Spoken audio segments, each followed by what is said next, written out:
And those are some of the headlines. This is Democracy Now!, democracynow.org, the War and Peace Report. I'm Juan Gonzalez. Amy Goodman and the Democracy Now! Crew are headed to Bonn, Germany for the 30th anniversary of the Right Livelihood Awards. They will be broadcasting from Germany for the rest of the week, then from London on Monday. If you have story ideas, you can email us at stories@democracynow.org. The Environmental Protection Agency has begun public hearings in Binghamton, New York on hydraulic fracturing, or fracking, a controversial technique that mining companies use to extract natural gas from rock formations thousands of feet underground. New York Democratic Congressman Maurice Hinchey urged the EPA Monday to regulate the practice, pointing to numerous reports of water contamination related to hydraulic fracturing in states across the country. He's one of the authors of the so-called FRAC Act in Congress that would regulate natural gas drilling. Supporters of gas drilling, including the Independent Oil and Gas Association and the African American Chamber of Commerce, noted that drilling could bring tens of thousands of badly needed jobs to the area. The hearings are part of a broad investigation by the EPA into the human health and environmental effects of fracking. The agency has sent letters to 9 companies that employ the process, asking them to disclose the chemical composition of fracking fluids used. The agency also asked for information data on standard operating procedures at hydraulic fracturing sites and a list of sites where companies have carried out the process. For more on the public hearings upstate, as well as the nationwide impacts of gas drilling, I'm joined here in New York by 2 guests. Josh Fox is the director of the Sundance award-winning Gasland, which opens in theaters across the country this Wednesday. He was at Monday's public hearing. We're also joined by ProPublica reporter Abrahm Lustgarten, who has written extensively about natural gas drilling. Welcome you both to Democracy Now! Thank you. Josh, what happened at the hearing? Well, at the hearing, we saw, I think it was probably a couple of hundred citizens come out and weigh in about what they thought should happen in the EPA scoping study. The EPA has been asked to study hydraulic fracturing by Congress over the next 2 years. And what they've done is they set up several public comment sessions, one in, I think it was in Dallas, and one in Denver, and one in Pennsylvania. And this was the last one in New York. There's another opportunity to testify on September 15th, which is Wednesday. And you saw people come out voicing their concerns. You also saw people come from Pennsylvania who had firsthand experience in this problem. And some rather astounding information came out, I think, yesterday about new results from water contamination in Dimmock. So it was actually, there was a rally, there were protests, and there was a lot of testimony. It was actually And what really was exciting. that, some of that astounding information from Pennsylvania? Well, one of the residents in Dimmock who had not disconnected her water supply, Victoria Schweitzer, came out and she had found confirmed fracking fluids in her water, including propylene glycol and glycol ethers and 2 undisclosed contaminants.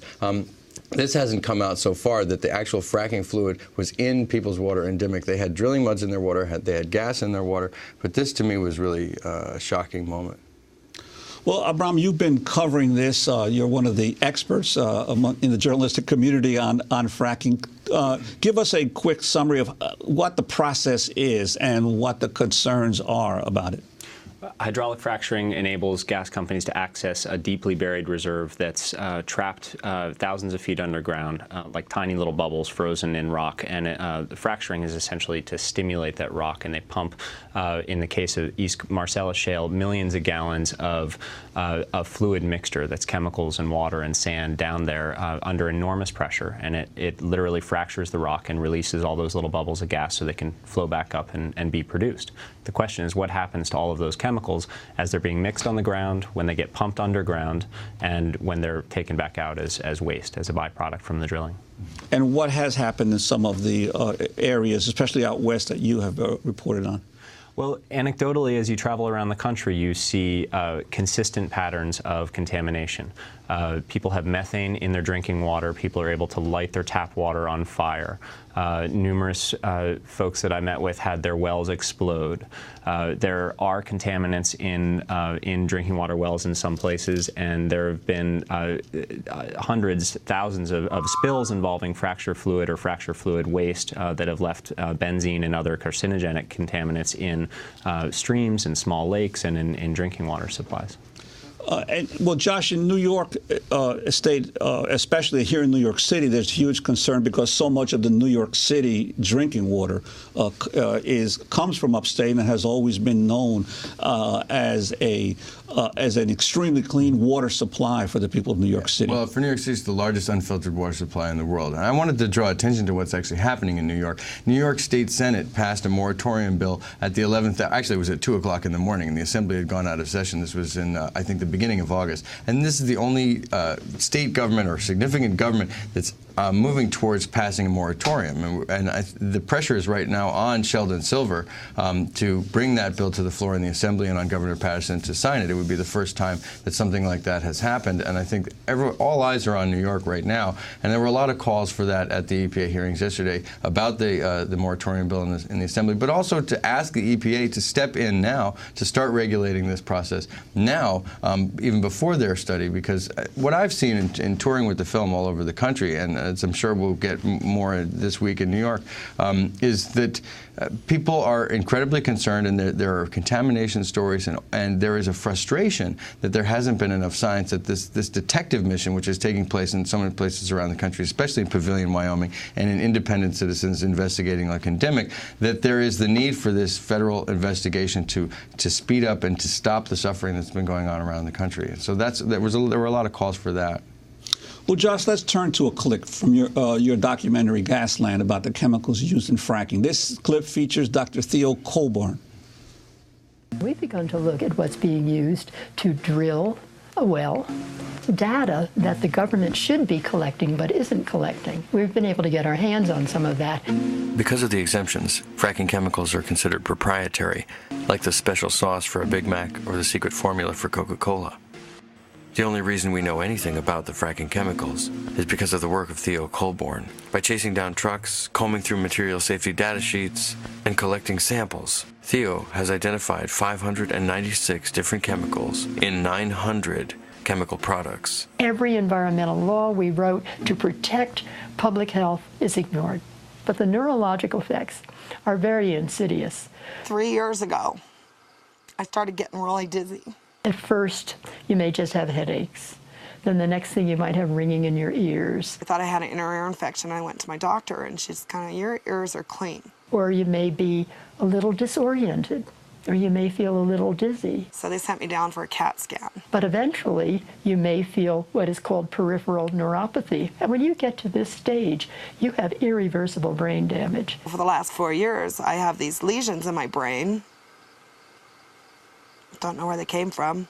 You may begin to get swelling. I hurt everywhere in my body, my legs, my feet, everywhere. Your extremities, especially the arms and the legs. I couldn't move.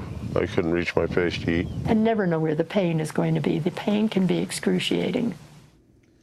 A clip from Josh Fox's film Gasland.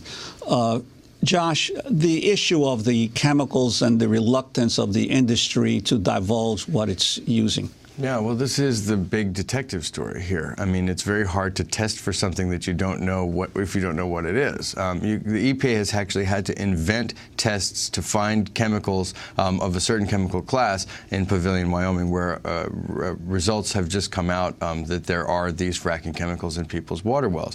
It's been very frustrating that the industry actually is not required to disclose what they're injecting in the ground because of the exemption to the Safe Drinking Water Act in 2005. And that's part of what the FRAC Act would do. The other part of the FRAC Act would bring hydraulic fracturing under EPA permitting. So there is this investigation, this hunt for the chemicals in groundwater, even when they're not being disclosed as exactly what those chemicals are. But you're still finding them turning up, and this is why it was so significant that this came out yesterday at the EPA in Dimmock, and I think that was planned to be a kind of opening moment of Victoria Schweitzer's testimony yesterday. And Abrahm Lustgarten, are you seeing in the EPA under Obama a new willingness to investigate this in this issue of fracking, and especially the issue of the unwillingness of the industry to divulge the chemicals it's using? Absolutely. There's a fresh willingness on the part of the Obama administration to investigate what's happening with fracturing. The study that they're undertaking nationally now is the first since they published a 2004 literature review, which was never a complete scientific study. It's the first time the federal government would really investigate all the causes and possible effects of the fracturing process from a life cycle standpoint. The research that they're undertaking in Wyoming at this point is a separate process, actually, and it's also extremely significant because it's a local endeavor to investigate local complaints of water contamination there. It's not clear yet. The EPA has been very careful to say whether the contamination they're finding in Pavilion, Wyoming is due to drilling, but everybody seems to think that that's what they'll ultimately arrive at, and there are, at this point, some very surprising consistencies, and the EPA is pursuing both of those pretty aggressively. Well, I'd like to turn to another clip from your film. This is one of Representative Deanna DeGette of Colorado at a hearing. Out west, we've had a lot of experiences with different kinds of mining techniques that have caused human health risks and severe environmental damage. Now, Mr. John, you say that hydraulic fracturing absolutely does not pose a threat to drinking water. So if that's true, why would you object to the disclosure of the chemicals used in the fracking process under the Safe Drinking Water Act? As I mentioned earlier, the information packets that we provide to the... Why would you object? If it's perfectly safe, why would you object to disclosure of the chemicals that are used? What I was saying was that we have disclosed today and prior to the hearing. Which chemicals are used? Yes, ma'am. In each process? They're listed in a frac fact sheet that's been provided by So in that Chesapeake. case, you would have no objection to my bill? We've supplied that information. So as would part you of have our... an objection to my bill then, since you've already supplied that information? I'm not personally familiar with your bill, ma'am. That makes chemicals used in hydraulic fracturing subject to the reporting requirements of the Safe Drinking Water Act. As stated earlier, we believe that the current regulatory Yes or framework... No? We believe the current regulatory framework... So yes, you would object to my bill, because you don't think we would need to report it under the Safe Drinking Water Act, even though you say the chemicals are safe. Correct? Correct. Okay. How about you, Mr. Kell? Are you saying that hydraulic fracturing fluids cannot possibly be to blame for water contamination seen in cases across the country? Allegations that were presented through certain media outlets relative to 6 specific states. We did not survey all states that have oil and gas activity, and therefore would not make the statement that no one has ever identified. Thank you very much, Mr. Chairman. Another clip from the documentary Gasland. Josh, your reaction, obviously, for that part of your film, but also I wanted to ask you about a bulletin put out by the Pennsylvania Department of Homeland Security that some critics say is casting aspersions on the critics of this drilling as possible criminals and threatens to stifle open debate. Could you talk about that criticism, which actually mentioned your film? The Homeland Security memo about environmental extremists, yes, which I think is way out of line. I mean, this movement, as I've seen it across the country, and as I've seen hundreds of thousands of people come out on this, literally, because we've been touring every day to different places, and those are very peaceful, nonviolent, not the bottle-throwing crowd, exactly. I think they're listing that in an FBI memo because we were doing this outdoor screening tour. At the same time, it's disturbing that the Pennsylvania Homeland Security, or whoever it was that posted this memo, accidentally sent it to an activist, alerting them to the fact that they were going to look into this or investigate this. And you know, to me, it's unfortunate. I think what's happening here is that you have citizens who've been so frustrated by the lack of investigation of this, that you've actually had people doing the science themselves, compiling their own research, following around Halliburton trucks to see where they're illegally dumping waste fluid. And if the EPA is the new sheriff in town and this is the Wild West, we should be deputized. That's what I think. Rather than treat the environmental movement as, or the concerned citizens movement as extremists, deputize them so that the information can come across more readily by the people who are gathering on the ground, who are simply trying to figure out what they're being exposed to in their own neighborhoods. All right, well, we're going to have to leave it there, but we're going to continue, obviously, to cover this story. Abrahm Lustgarten has been with us, a reporter at ProPublica. Josh Fox is the director of Gasland. It won the Special Jury Prize for documentary at the Sundance Film Festival, and it opens in theaters nationwide starting September 15th. This is Democracy Now! We'll be back in a moment.